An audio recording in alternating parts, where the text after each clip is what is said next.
what is it you feel or you believe you've missed? Let me ask you this. With all the seeking that you've done and everything that you have done, does it still feel like Alan's here, the personal person?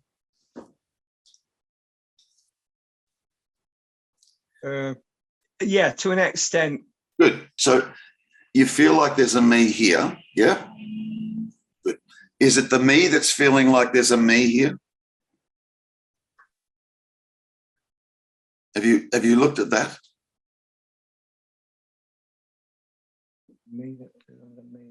Perhaps I've not looked at it, but let's look at that just for a moment.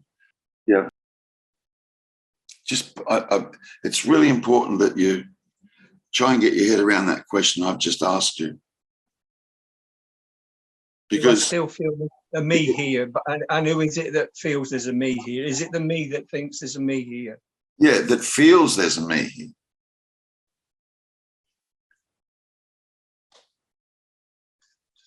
Because that sounds like two to me, does it not, you? Yeah. A me that feels like there's a me here. Yeah. Now, let's just run with that for a second. What is the me, Alan? What is it? I'll be happy if you use negation. If you told me what it's not, would be okay as well. But in all the inquiring that you've done, what have you surmised in relation to what this personal me actually is? What is it? I mean, I know you said memory was the first thing, wasn't it? When you do hear a lot of things, but I would say the me seems to be thoughts, feelings, emotions, beliefs, memories. I mean, they will say it's not the body. You're not the body, and you go through the exercises about space and time and where's the body and all. And I've gone through a lot of that, and maybe I had a sense that I've experienced something, but maybe not recognized it as being the thing I thought. You know, it's a bit like, oh, big deal, you know, big deal. Let's look. We need to inquire. So, is the me an energy, or is the me an entity? Does the me occupy the three dimensions or four dimensions? Where is it and what is it? Where is it located? What does it look like? Does it have a shape, a form, a color? What is it? What have you been able to discern in regards to what this me is? Or, if you like, is not? Yeah. Yeah. We need to, let's start from... Energy, I sort of, energy feels a big part of it, energy. And I don't know if that's a me, because, I mean, you must meet a lot of people with different energies going on. So there's an energy component to it that, you know, some people are full on, some people are, so I have a feeling of the energy. Let me ask you this. If I had the capacity to create amnesia in you, yeah, and you lost your memory altogether, no backstory, you don't know your name, don't recognize your wife, like just it's all gone to the point when you looked in the mirror, you didn't even recognize your own reflection. That kind of amnesia, right? Now,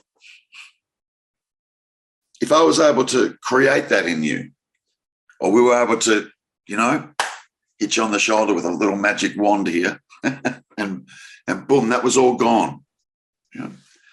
Where's the me? Where would the me be now? Wouldn't be there. Good. It'd be a body with a brain with seeing everything new or something. Seeing things new.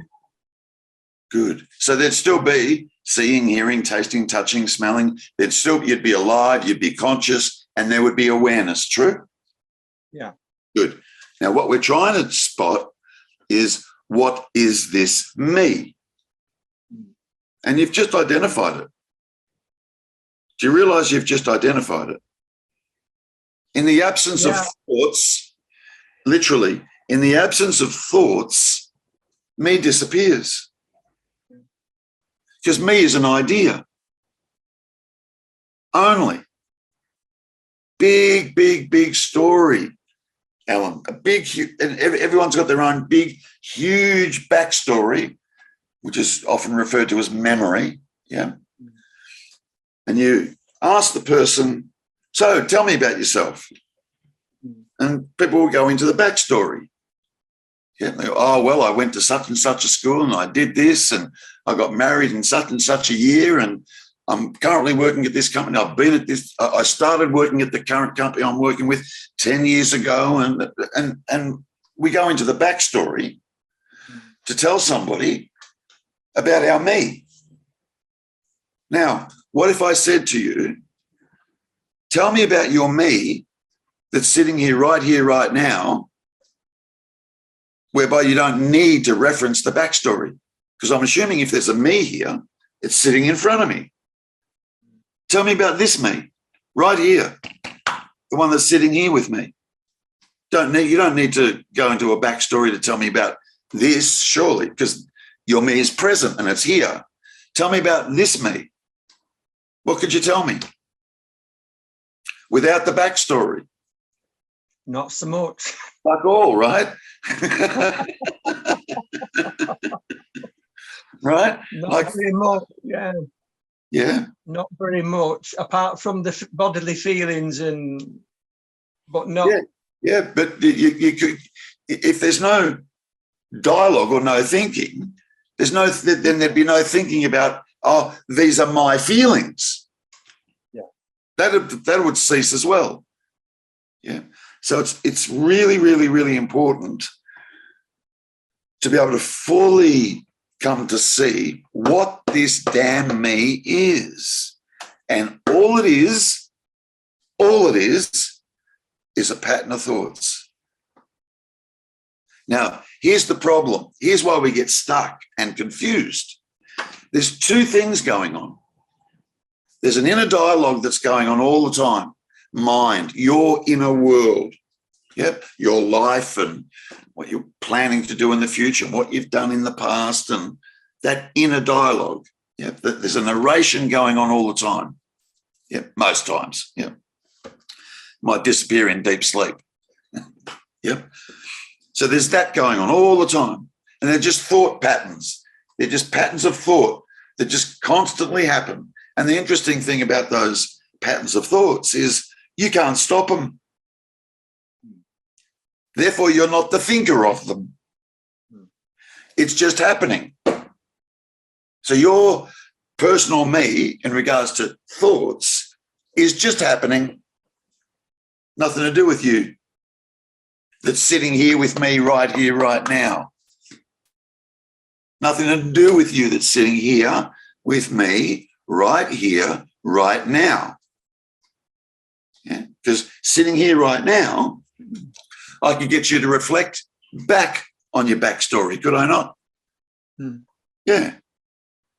Now, if I don't let you do that, and I say, I just want you to be here with me right here, right now. Now, who are you? No one. More to the point, what are you not? Because this aliveness, this presence, this beingness, this consciousness that you are experiencing right now in the immediacy of now, is it dependent on the backstory to exist? No. Good. Is it dependent on thoughts to exist? No. Good. So there's two things happening, Alan, and you've got to spot this. There's literally two things happening. There's the inner narration, which feeds off itself. It literally just feeds off itself. Yeah, one thought pattern will arise and another thought pattern will arise and object to that thought pattern perhaps, and or whatever, right? But all of the duality is going on in the mind only. So there's that happening, and that is just happening. You cannot stop it. Yeah, this seeming personal me that you've been identifying with your whole life keeps being put there because you're not responsible for the thoughts. They just happen. Good. So there's that happening. Now, the other thing that is happening is there's being, consciousness, awareness, aliveness, the senses open, seeing, hearing, tasting, touching, smelling. Yeah. And there's an absolute sense of being, is there not? You couldn't sit there with a straight face and say to me, I am not being. Why couldn't you sit there with a straight face and say that to me? Because you'd have to fucking be there to say it. Right? So there is a being, right? So that being that's sitting here with me right here, right now, that doesn't need the mind, yeah? This is the reality. Right here. That's why you hear teachers all the time saying, what you're looking for, you already are. Okay. Now, here's what's happened. Okay. At some point in the past, when, it doesn't matter, but it was when we were quite young, right? At some point in the past, mind, if you like, or the thinking and the thoughts and stuff, which has been put there, like programmed in, put there, yeah. At some point in the past, thoughts hijack this beingness, this presenceness, this awareness, and starts calling it me. Subsequently, from that point on, the me feels real, doesn't it? It's going to feel real because the beingness is. But the identification is wrong. The me is not the being. The me is not the awareness. The me is not the aliveness. In fact, the me is deaf, dumb, and blind. It can't experience consciousness or awareness or beingness. The me can't see, hear, taste, touch, or smell unless you're telling me a thought or a pattern of thoughts can literally see. You discover thoughts can't see, hear, taste, touch, smell. And it's the thoughts that have created this Alan character. Yeah. And then the thoughts are saying, Alan, me, yeah, I see. Now, what's the Alan that's saying, I see? What is the Alan? What is that? A pattern of thoughts. Can a pattern of thoughts see? It's all made up of words, correct? Everything that goes on in mind is symbolic.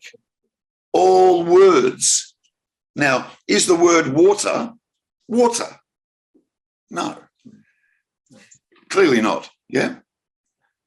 Is the word, I don't know, car a car? No, clearly not. Is the word me, me? No, it's a word. Now, what is that word referring to? What is that symbol referring to? What is the me, the word me? What is it actually referring to? If we understand it's only a symbol, the word is only a symbol, an attempt to describe what I am. What the hell's the word me referring to? And a thought will pop up and it'll say something else.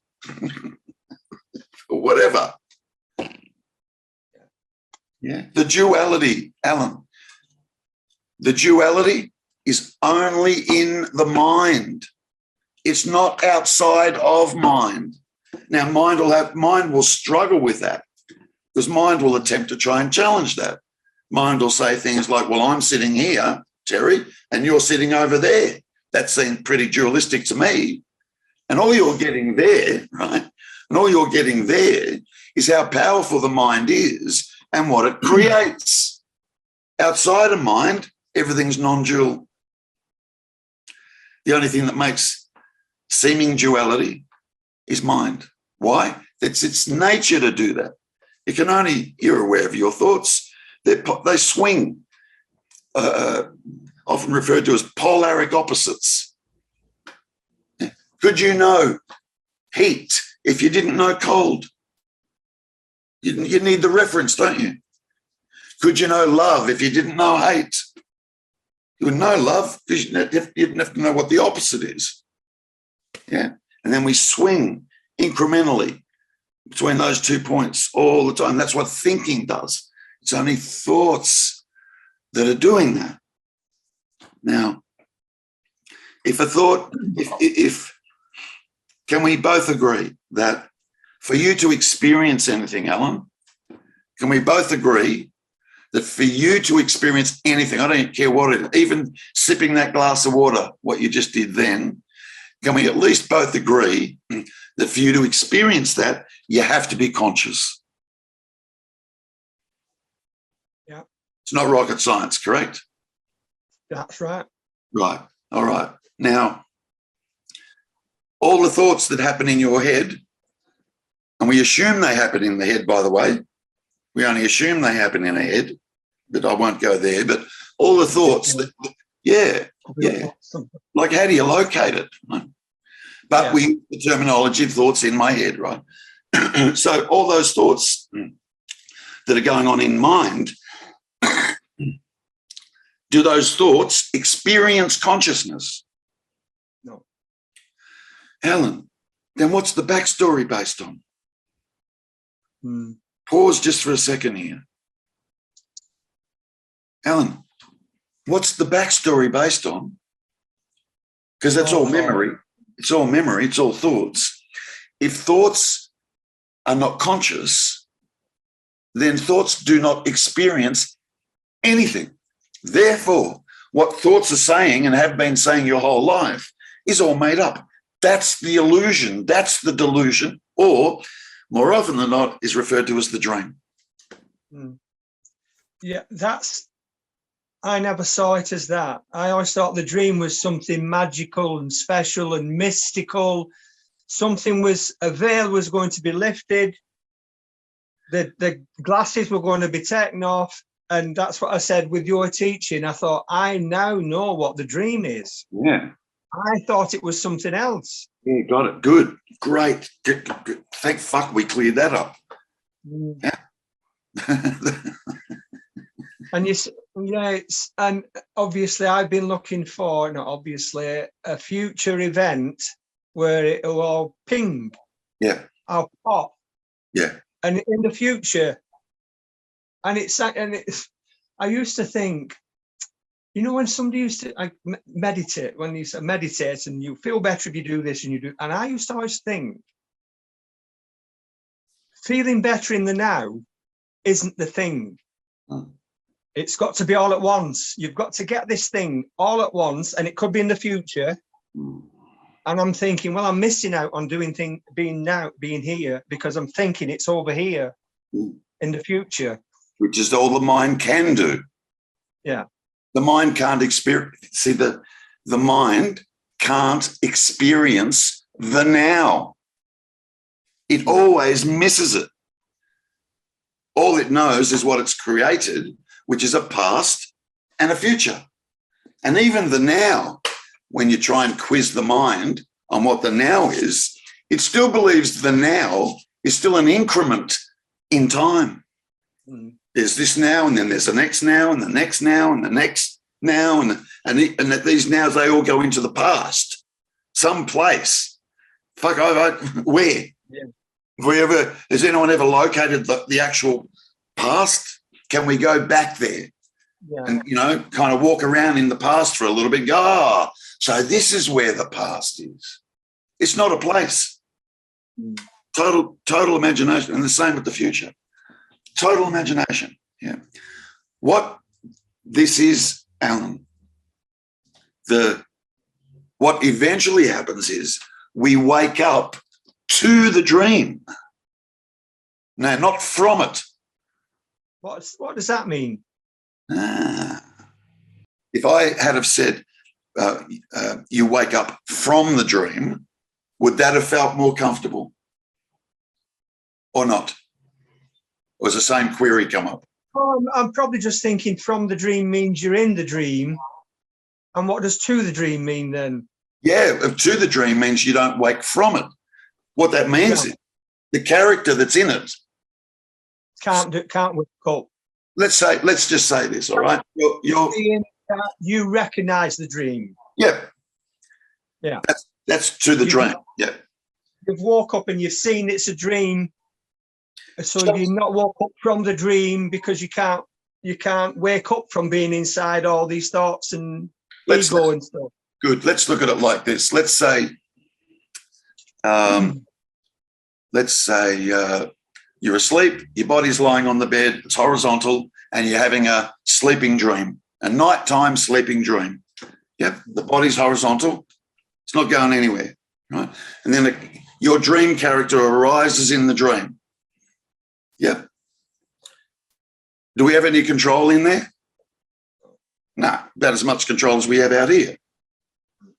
Yeah, we think we have more control out here. When we don't, we absolutely don't, right? But the dream character in the dream will feel like it's got a bit of control. It's doing stuff, yeah. Now, this particular dream character, we're going to call it Alan, right? And Alan experienced depression for about 20 years, and there's a little story going on in there and for the Alan character that's in the dream. And it's running to this satsang and it's running to that satsang. It's reading this book and it's reading that book and it's trying to get its head around non-duality, and it's plugs into Fred Davis and whoever else. And then right now, the dream character in the dream happens to be having a chat with Terry, right, in the dream. Yeah. Why? What's the ultimate goal? What does the dream character want? What does this character sitting here want?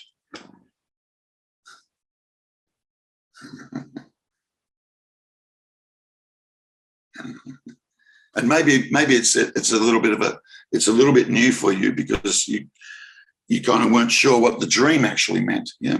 But what the dream character in the dream wants to do, what it wants to experience, is it wants to experience what it's like to wake up in the fucking morning.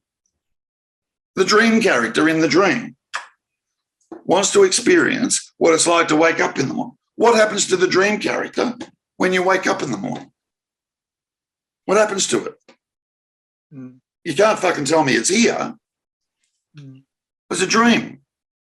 Seemed real. Totally seemed real. Yeah. But when you do wake up in the morning, the dream character, along with the dream and even the content of the dream, just collapses and disappears. And it's a memory. If you remember the dream. Yeah, but for how long? Unless you're into dream analysis or whatever, right? Which lucid dreaming, yeah.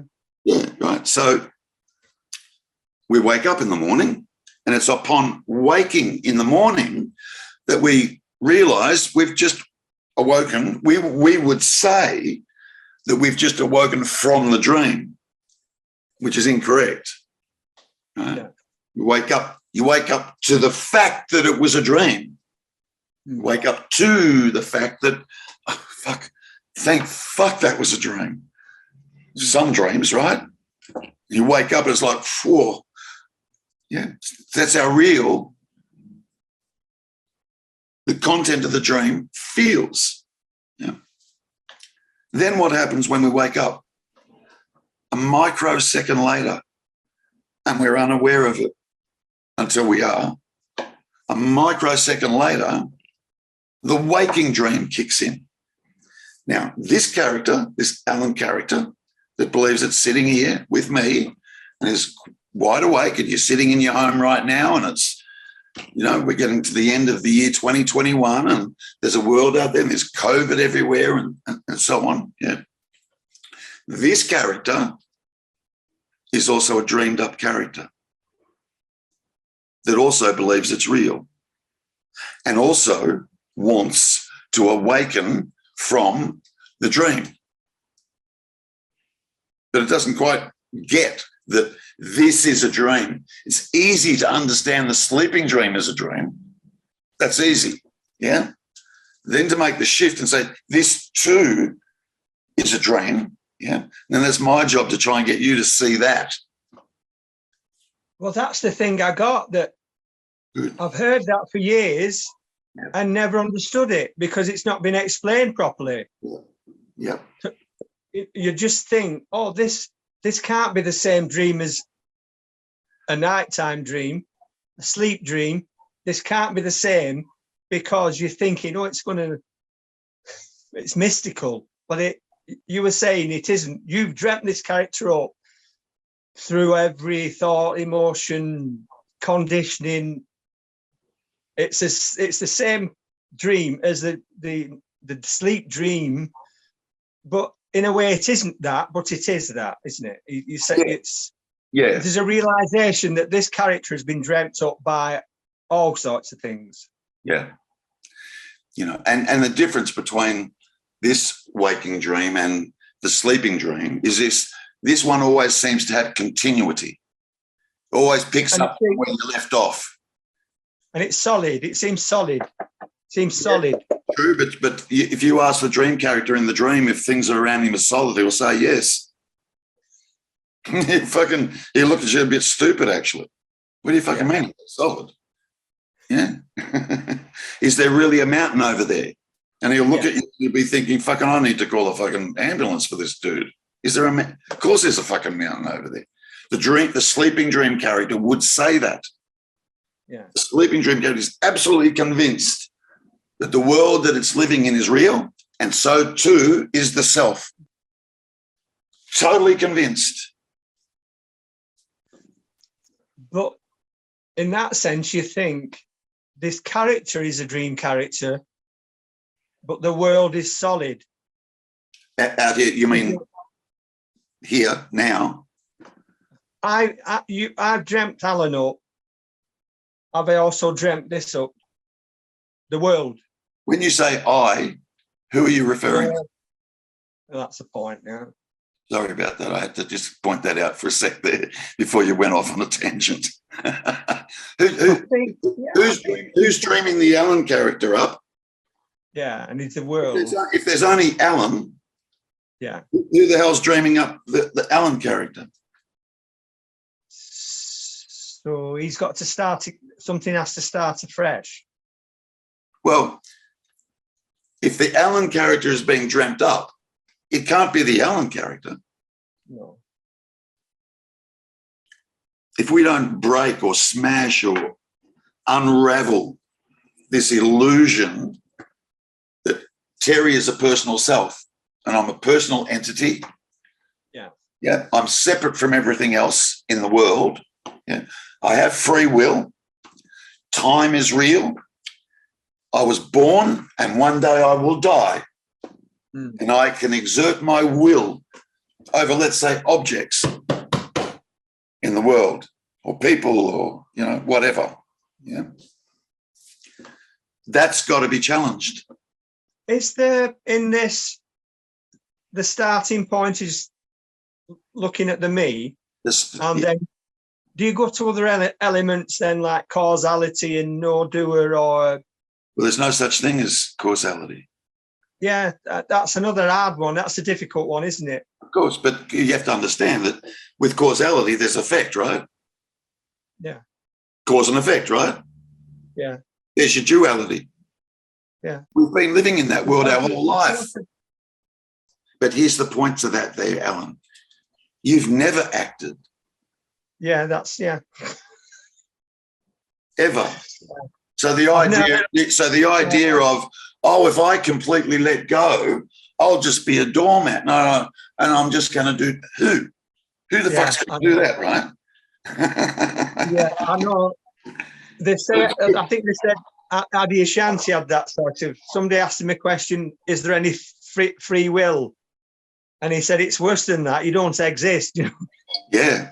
But yeah, that is, I've never done anything. Zero.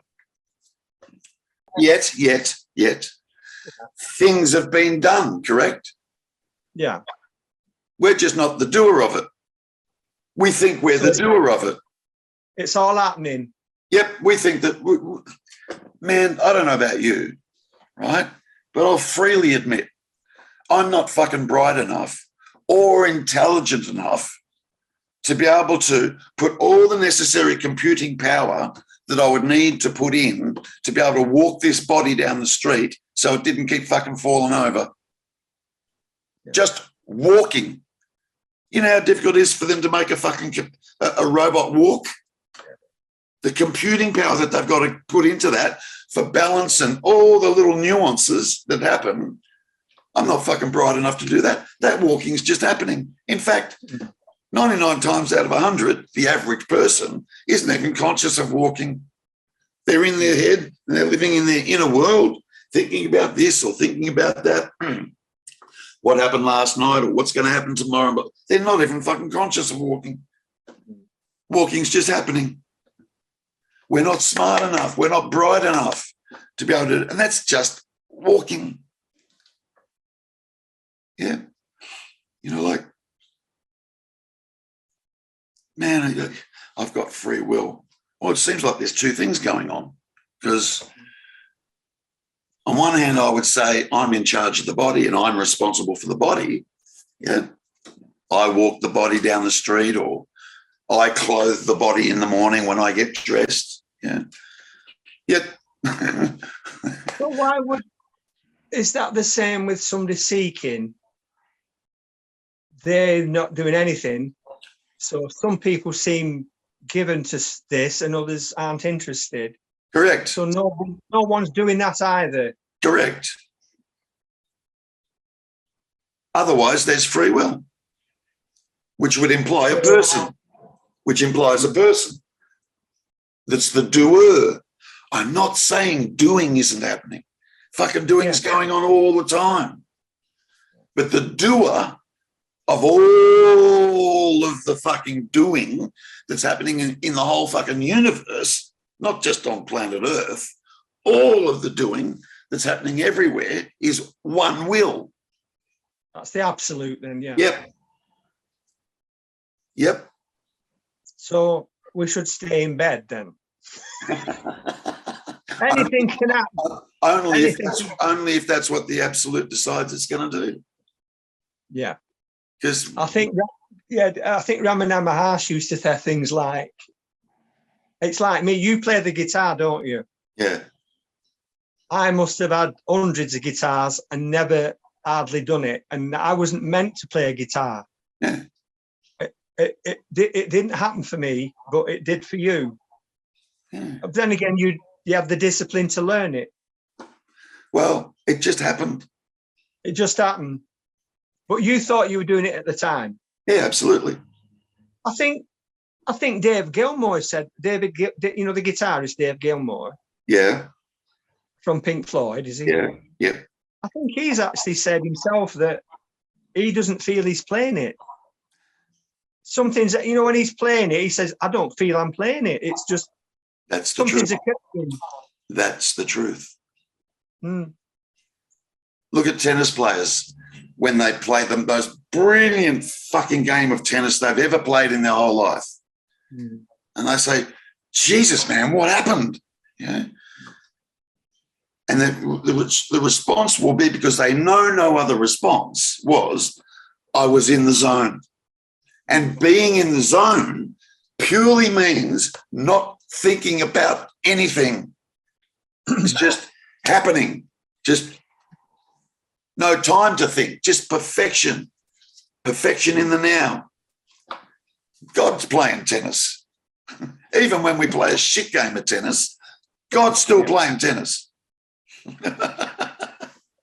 I don't very often use the word God, but, it's just now. So we've got to start to have a look and see if what's being said is true or not. Do I have free will? I don't know about you, but, what I discovered was that, 98% or 99% of all fucking problems that I've ever had in my life was all related to what I thought about life or thought about me. It's all related to thinking. All of it was related to thinking. And this internal narrative that was just constantly going on. Yeah. Now, I realized that on the non-dual path. I realized that. Yeah. I thought, okay, so if I can just stop the thinking, no problem. In fact, wouldn't it be nice if I could just stop it for a week and go fucking fishing? Just a week, have a week off. All the normal inner dialogue that goes on in my inner world, I refer to it as. Because your inner dialogue is different to my inner dialogue. Yeah, no one's inner dialogue is the same. The pattern's the same. It all works dualistically. Yeah. It's a fucking thing. So the position that people ordinarily take when they're convinced there's a person here is, all right, so I need to do my absolute very best to make sure that the ethics of this person and the morals of this person are in line. Because somewhere I've fucking heard somewhere that that's important. I need to get relatively fit so that I can actually sit in meditation for long periods of time. Yeah. Be a good idea to, if I could find a teacher, spend a bit of time with the teacher, because, I'm in a state of getting myself ready to wake up. So purification. Yeah. So, yeah. So I'm constantly trying to improve myself to get ready. Yeah. Or that, I'll become so well and so clear and so all right spiritually that when the truth is finally presented, I'll recognize it. Yeah. That's the path that nearly everyone's on, except when you stumble in here. And I say, we're not doing it that way. We're going to do the complete opposite. We're going to assume for a moment that you're looking for, you already are. It's here. Now, from here, we're going to dismantle the illusion, the dream, the me character, how it operates, what are the mechanics of it, so that we can come to see whether or not there's a person here or not. And then a strange thing happens. And the only thing that could see that is this that's here now. Yeah. Strange thing happens. When that's finally seen for what it is, it just goes up in a puff of smoke and you're left with just this, with no longer an inner narrative about, me and the world and, And it's this that everyone's looking for, but they're going about it the wrong way. They're assuming their me is real, and sometime in the future, they're going to wake up. Yeah. You never wake up in the future. That's never going to happen. No. It's never going to arrive.